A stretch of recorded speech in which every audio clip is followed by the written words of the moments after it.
G'day there guys, changing your pessimistic views to optimistic ones and vice versa. It's Markee here and welcome back to another episode of r/AmiTheA. Now if you love today's content, I want you to sit back, relax, smash that like button and tell me what you think of these ones down in the comments. Posted by user Malentogul2334, titled, Am I the a-hole for deciding on my baby's name without its father? Long story short, I hooked up with this guy from university a couple of times and eventually got pregnant. I'm 22, he is 24 years old. I decided to keep the baby, involved him in the decision, and tried to do the best I can. Everything between us seemed to be fine. We were on a friendly basis and met regularly just to talk and stuff. He stopped talking to me when I was about 20 weeks pregnant. I knew I was having a boy at this point. He met some other girl and didn't want her to be involved in my pregnancy, so he decided to not be involved anymore as well. Okay, so I was all by myself, with support from my family. I'm now 34 weeks pregnant and decided on a name and everything. The name is quite unusual, but I've liked it for years. Baby's father called me yesterday to settle a different thing. Something about a car I sold to a friend of his, not too important. And we talked about the pregnancy a little. I initiated that because he wouldn't have said anything. I referred to the baby by its name, and he was wondering who I was talking about. I explained that this was going to be the baby's name, and I've decided to name him like that quite some weeks ago. He then called me a stupid tramp and a-hole for not involving him in this decision because it was his child too. But I guess since he stopped talking to me, I didn't even think about taking his advice here. So, am I the a-hole?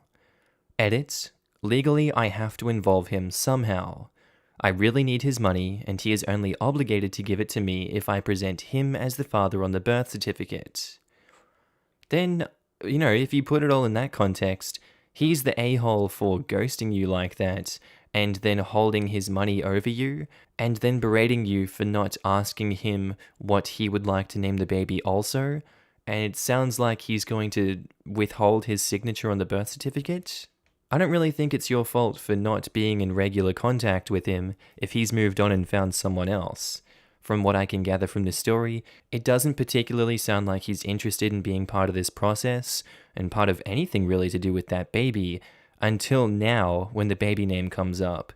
And yet he calls you a tramp and an a-hole for not involving him. It's weird loopy thinking. This guy sucks, not the a-hole OP. Not the a-hole. He may be legally required to be on the birth certificate, but that doesn't mean you need to involve him in naming decisions. Just having his name on the birth certificate of a boy he doesn't want to be involved anymore, gives him no right in deciding the name. I assume that you're in the US, and here in Austria, the right to the name of the kid, if there is no marriage, goes to the mother. And even when married, the parent who informs the registry office needs a signed letter of acceptance from the other parent. Not the a-hole. The kid is not a hobby that you involve yourself in when you are bored. If he doesn't want to be involved, then he doesn't get to be mad when he's not consulted. Not the a-hole. He hasn't spoken to the woman carrying his child in over 3 months. Maybe hearing a name associated with the baby made it feel real and caused him to freak out. Regardless, he shouldn't get to pick and choose which parts of being a father he wants to partake in. You certainly didn't get that choice. Not the a-hole, and referring to the part about the tramp and a-hole comments, he ditched you and his child. That's BS. If he wants the privilege of being in his child's life, then he needs to take on the responsibility of being in his child's life.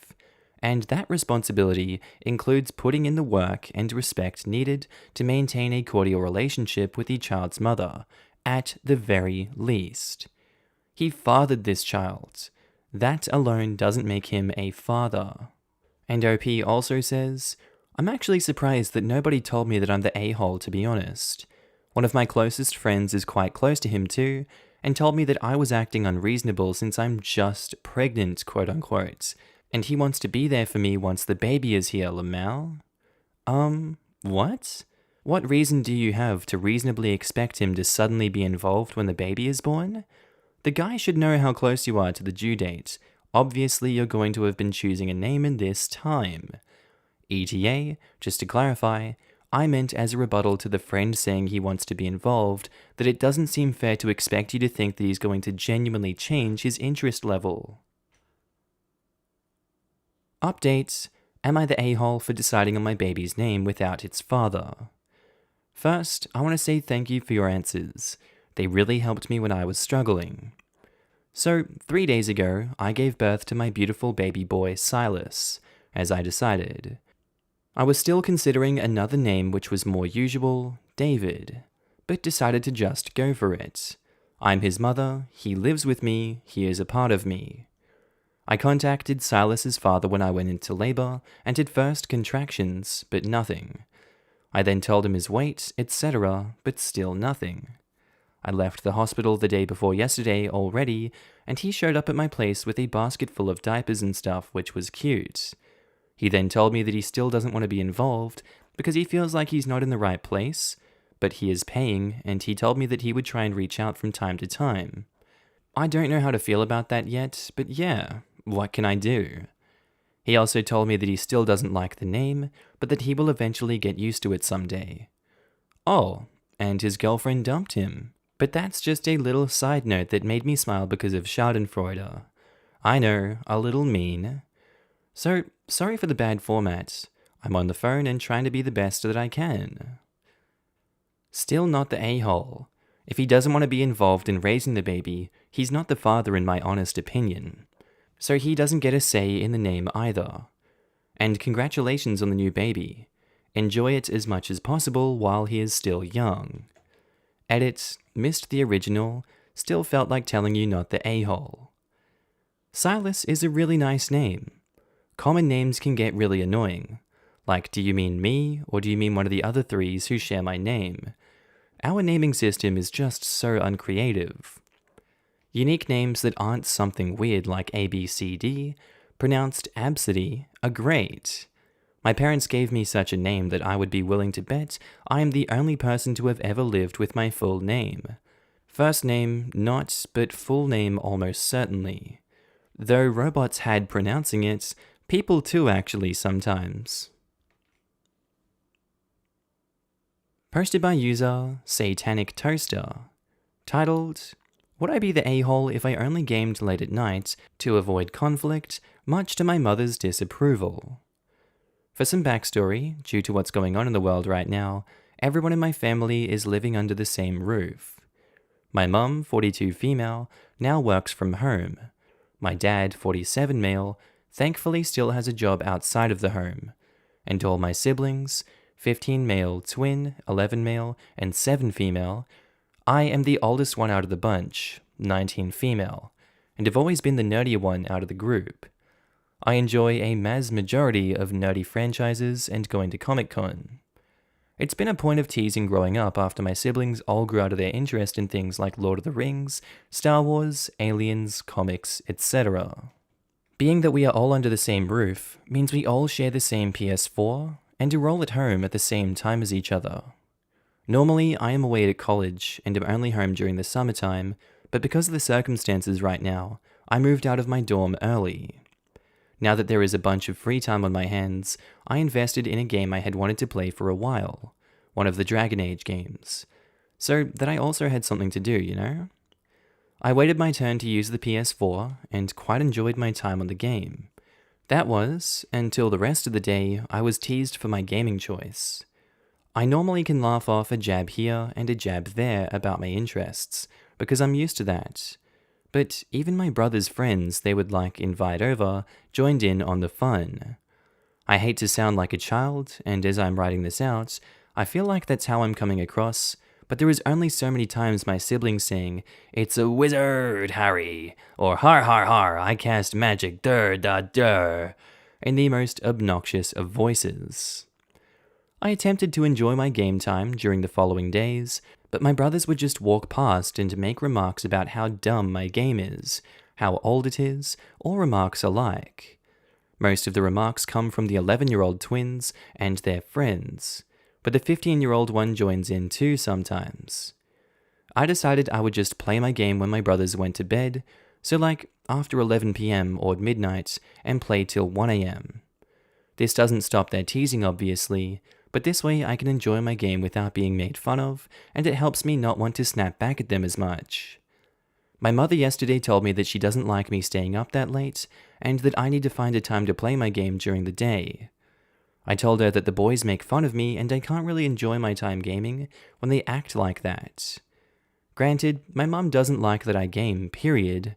You know, like traditional stuff and how it's a turn-off for suitors, quote-unquote, and thinks that it is very childish of me to take what my brothers say to heart, and that it's their job to be a pain in the butt. So, would I be the a-hole if I continue playing my game after everyone went to bed? I'm struggling to comprehend your mum's thought process here. That traditional mindset, I feel like we should have grown out of that by now. Who the hell still talks about suitors in this day and age?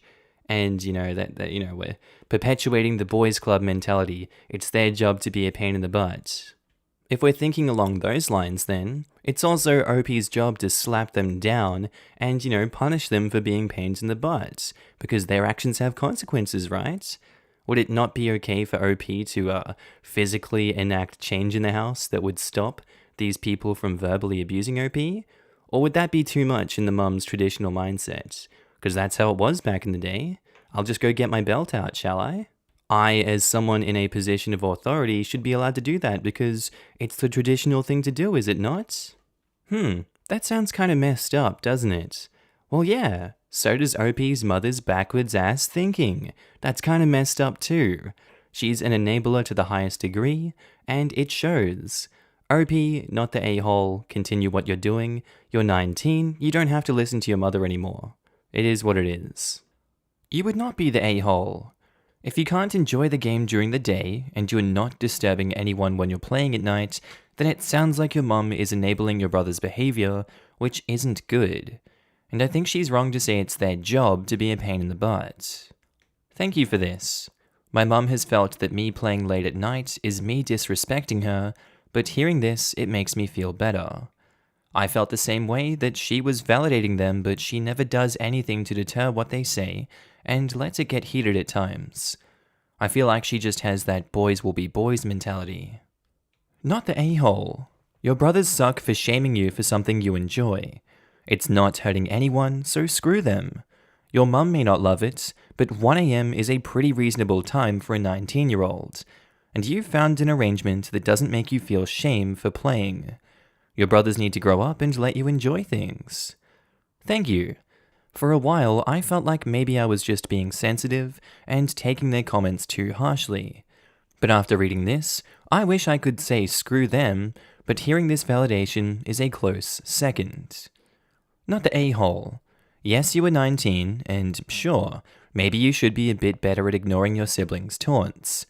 I've been there though, and I know how hard it can be when you hear the same things over and over about your interests. Again, you're 19. As long as you're being polite about the noise level and you're getting other things you need done during the day, I don't see an issue with you deciding your own bedtime. It's not like you have to get up at 6 to 7 AM right now anyway. Update: would I be the a-hole if I only gamed late at night, much to my mother's disapproval? I am happy to announce that things between my brothers and me have improved tremendously. Not so much my mother since my last post. I've also managed to spread my nerdy influence a bit around the households. Someone in the comments of my previous post mentioned that maybe my brothers were wanting to spend more time with me. I managed to get the twins, 11 male, and my sister to sit down and watch the first Harry Potter movie with me. Before I moved away, me and the younger siblings would have a TV series that we would all watch together, and Harry Potter was something none of them had seen. It was awesome. Not only did all 3 kids love the first movie, but we made a thing out of it. We would get snacks and we watched every single Harry Potter in under 2 weeks.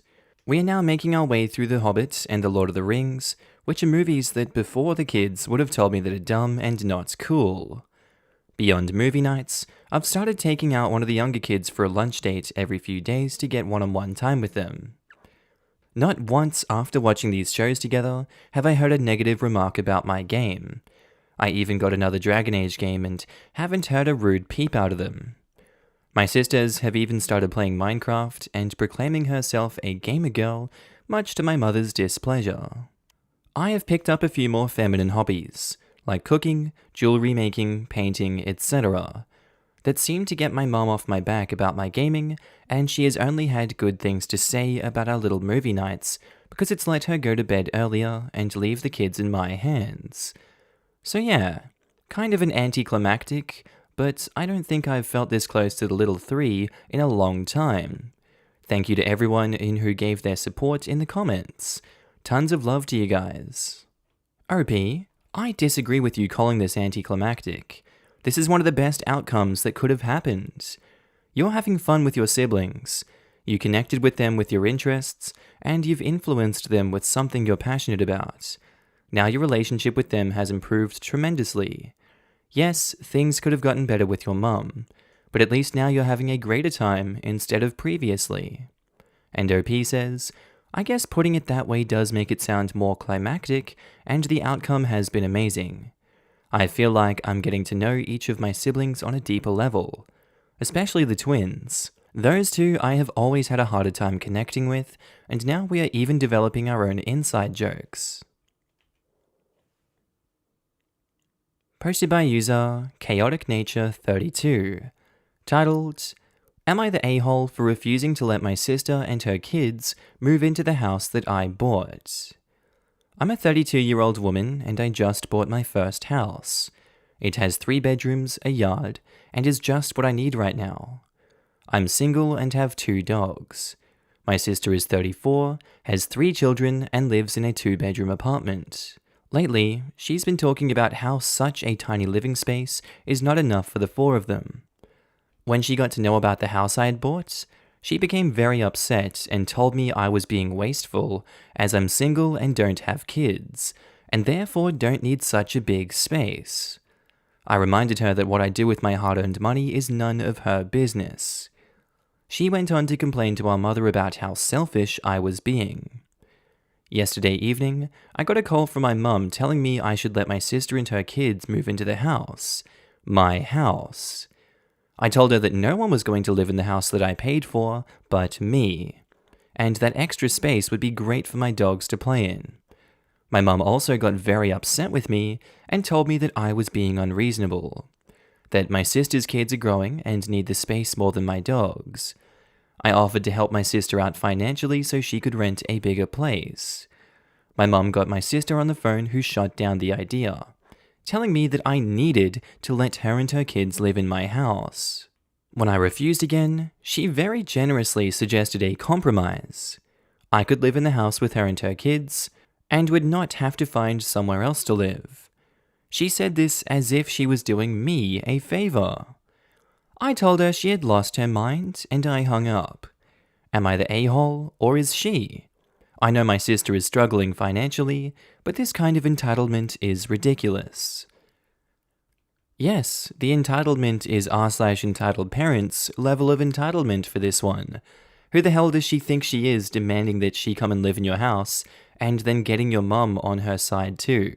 That's disgusting. She's fallen on her own sword with this one. She's put herself in the financial situation that she is, and them strong-arming you into having your house is not the way to go about it. This is perhaps just a situation where you go no contact, let them see how ridiculous they are being, and if I were you, I would just wait for the aliens of normality to come down and probe them with the stick of sensibility, because they are not being sensible right now. OP, not the a-hole. Update. Am I the a-hole for refusing to let my sister and her kids move into the house that I bought?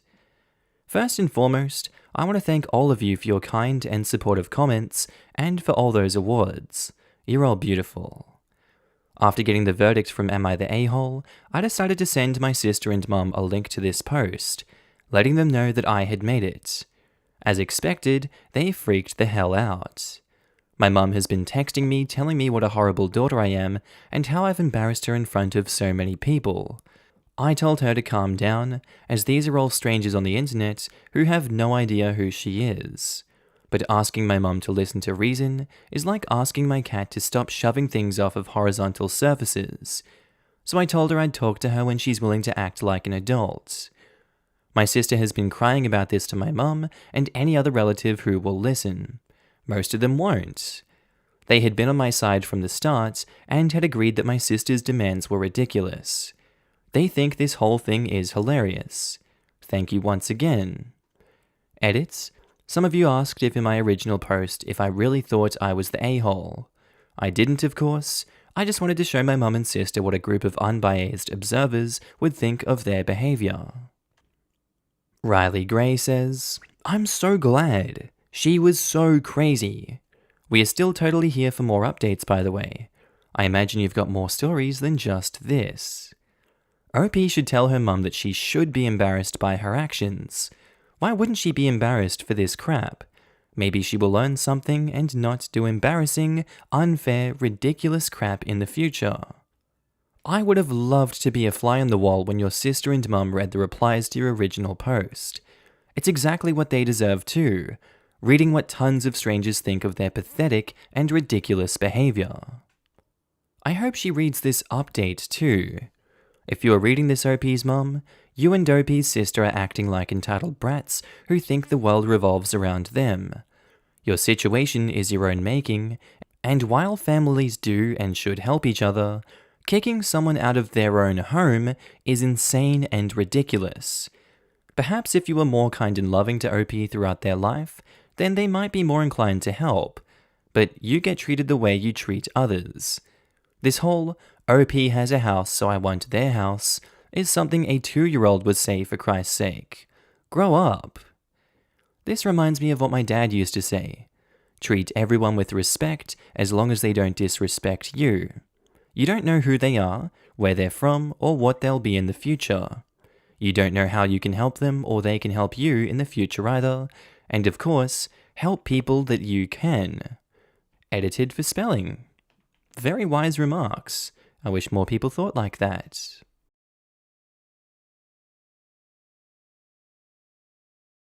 Okay, and I think that's where we're going to end today's episode, guys.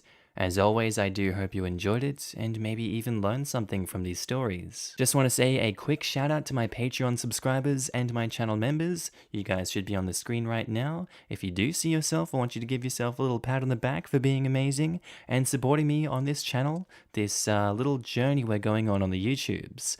I really appreciate it, and you guys enabled me to do all this amazing work. So if you do see yourself, I love your face and I'm happy to see you. Also guys, if you want to pitch in your own support, you don't have to, but channel links are down in the description below to support the Patreon, the channel membership, whatever you want to do. It's kind of like tipping me if you feel like I'm doing a good job on this channel. I will be opening up avenues for content on those in the future. Just right now I'm kind of bogged down and stuck in Ireland, but you know, it is what it is. Anyway guys, with that said, I do hope you have a wonderful day today. Whatever you're up to, I'd love to know down in the comments below.